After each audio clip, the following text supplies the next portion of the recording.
कर्णी सेना द्वारा हमला किया गया था, तो ये भारतीय जनता पार्टी की सरकार और प्रशासन की जिम्मेदारी बनती है कि जिस तरह से हमला हुआ, सबसे पहले तो हम उसकी निंदा करते हैं।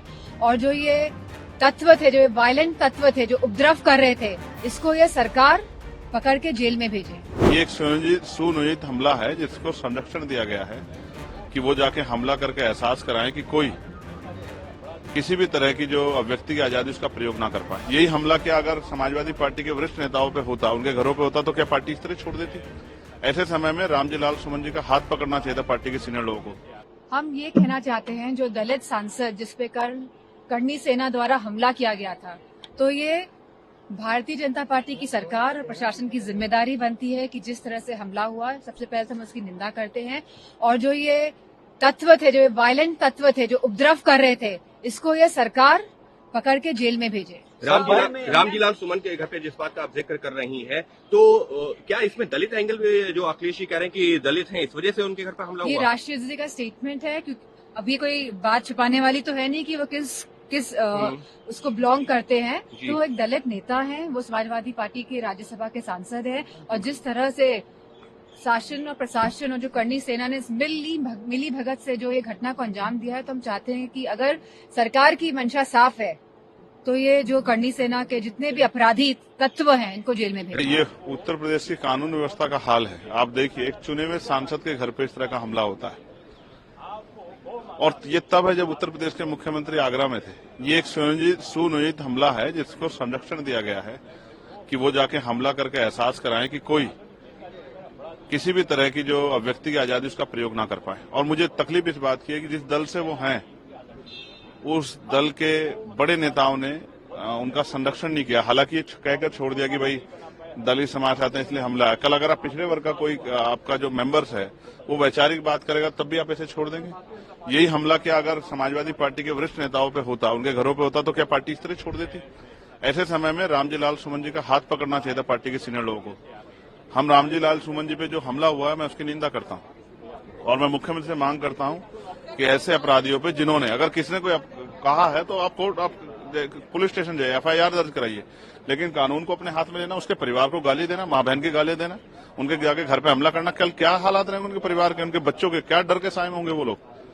कोई जवाब नहीं है। और ये लापरवाही है कानून व्यवस्था पे। जो एक अतिक्रमण हो गया उत्तर प्रदेश में, जो जंगल राज हो रहा है, ये उसका जो है जीता जागता उदाहरण है। तो मुख्यमंत्री को संज्ञान लेके वो जब कहते हैं कानून का राज है, तो ऐसे सभी असामाजिक तत्वों पर कार्रवाई करनी चाहिए जिन्होंने इस हिंसा को अंजाम दिया। रामजी लाल सुमन, मैं उनके बयान पे टिप्पणी नहीं करना चाहता, लेकिन मैं फिर ये कहूंगा, उन्होंने जो बयान दिया वो अपनी पार्टी की पॉलिसी को ध्यान में रख के दिया।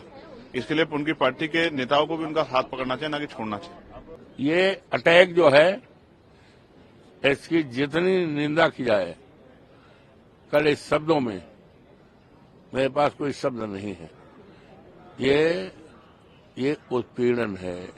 रामजी लाल सुमन हमारी पार्टी के वरिष्ठ नेता हैं, मेंबर ऑफ राज्यसभा हैं, और ऐसे समय में उनके घर पर अटैक किया गया, उनकी गाड़ी तोड़ी गई, जबकि प्रदेश के मुख्यमंत्री माननीय योगी जी का वहां भ्रमण था। वहां आगरा में उनकी प्रेजेंस थी, और उनकी प्रेजेंस के रहते इस तरह की बड़ी घटना हो जाए, ये जंगल राज है। और ये एक तरह से हमारे देश के अनुसूचित जाति के लोगों के अपमान है, उनके ऊपर यह अन्याय है, अत्याचार है, ये लगातार बढ़ता जा रहा है। जिस प्रकार से समाजवादी पार्टी का इतिहास है, वो हमेशा आताताइयों के, आक्रमणकारियों के साथ खड़े रहे हैं, और कोई भी आक्रमणकारी हमारे लिए आदर्श नहीं हो सकता। और निश्चित रूप से इस प्रकार का बयान जो उन्होंने दिया है, वो एक समाज के बड़े वर्ग में, देश में लोगों में आक्रोश है, उस आक्रोश की परिणति है। लेकिन मैं निश्चित रूप से कहूंगा कि लोगों को धैर्य रखना चाहिए, और प्रदेश में योगी जी के नेतृत्व में कानून का राज है, और सबको उस पर विश्वास रखना चाहिए। लेकिन समाजवादी पार्टी के नेताओं का, समाजवादी पार्टी का जिस प्रकार का इतिहास है, हमेशा उन्होंने हिंदू परंपरा, हिंदू संस्कृति, हमारे देव स्थान, हमारे मठ मंदिर, हमारे साधु संतों के बारे में जिस प्रकार से टिप्पणी को करते रहे हैं, वो उनका चरित्र है और प्रदेश की जनता इनके चरित्र को समझ चुकी है। भारतीय जनता पार्टी निश्चित रूप से मैं कह सकता हूं कि प्रदेश में कानून का राज है और इस प्रकार की बयानबाजी करने वालों को भी ध्यान रखना चाहिए और मैं लोगों से धैर्य बनाए रखें, मैं इस प्रकार की अपील करता हूं। मैंने 23 मार्च को प्रेस के माध्यम से ये कहा था, हालांकि मेरी बात की कोई परवाह क्यों करेगा। इतिहास और इतिहास के पन्ने, चाहे हम हों चाहे भारतीय जनता पार्टी के लोग हों, हम लोगों को किसी को भी इतिहास के पन्ने नहीं पलटना चाहिए, क्योंकि इतिहास में क्या घटना घटी है, हम इतिहास की उन किताबों को पढ़ रहे हैं, उसकी इंटरप्रिटेशन अपने हिसाब से कर रहे हैं। भारतीय जनता पार्टी ने जब भी इतिहास के पन्ने पलटे हैं तो वो पन्ने पलटे जिससे उन्हें पॉलिटिकल लाभ क्या हो सकता है और राजनीतिक लाभ के साथ साथ नफरत किससे फैल सकती है, कौन राजा था, कौन महाराजा था, किसने क्या किया, वो इतिहास की बात है। आज हम आगे बढ़ने की बात करें और जो रामजिया सुमन जी के साथ घटना हुई है निंदनीय है, दुखद है। एक दलित सांसद जो बहुत ही अनुभवी हैं, बहुत सीनियर हैं, उनके घर पर तब अटैक होना जब मुख्यमंत्री वहीं पर हैं। इसका मतलब मुख्यमंत्री जी की सहमति से हुआ है।